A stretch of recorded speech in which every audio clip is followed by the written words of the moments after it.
കഴുകി വൃത്തിയാക്കി വെക്കുക ഇതുപോലെ. ഇനി ഒരു 1/4 ടേബിൾ സ്പൂൺ മഞ്ഞൾപ്പൊടി ചേർത്ത് കൊടുക്കാം. അതോടൊപ്പം തന്നെ ഇനി നമുക്ക് മുളക് പൊടിയാണ് ചേർക്കാനുള്ളത്. ഇതെല്ലാം കുറഞ്ഞ അളവിലാണ് ഞാൻ ഇതിലോട്ട് ചേർക്കുന്നത്. ഒന്ന് ചെറുതായിട്ടൊന്ന് മസാല തേച്ച് വെക്കാനാണ്. ഒരു 3/4 ടേബിൾ സ്പൂൺ മുളക് പൊടിയാണ് ചേർത്തിരിക്കുന്നത്. അതോടൊപ്പം തന്നെ ഒരു 1/2 ടേബിൾ സ്പൂണോളം ഉപ്പ്, നമുക്ക് ചിക്കനിൽ പിടിച്ച് കിട്ടാനുള്ള ഉപ്പ്. ഇത് ഇത്രയും നമുക്ക് കൈ ഉപയോഗിച്ച് തന്നെ ചിക്കനിലോട്ട് നല്ലതുപോലെ ഒന്ന് തേച്ച് പിടിപ്പിച്ചെടുക്കുക. അപ്പോൾ ഞാൻ ഇതുപോലെ തേച്ചെടുത്തിട്ടുണ്ട്. അപ്പോൾ ഇതിനെ നമുക്ക് മാറ്റി വെച്ചിട്ട് വേറൊരു പാൻ എടുക്കുക. ഇനി നമുക്ക് 1-2 ഇൻഗ്രീഡിയൻസ് ഒന്ന് വറുത്തെടുക്കണം. ഞാനിപ്പോൾ പിരിയം മുളകാണ് എടുത്തിരിക്കുന്നത്. ഒരു 8ഓളം പിരിയം മുളക് എടുത്തിട്ടുണ്ട്. കുറച്ച് വലുതും ചെറുതും ഒക്കെ ആയത്. അപ്പോൾ ഇതാകുമ്പോൾ നല്ല കളറും കിട്ടും, എരിവും കുറവായിരിക്കും.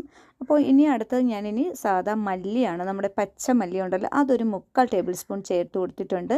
അതോടൊപ്പം തന്നെ നമുക്കിനി ഒരു 1/2 ടേബിൾ സ്പൂൺ പെരിഞ്ചീരകം, വലിയ ജീരകമാണ് ചേർത്തിരിക്കുന്നത്.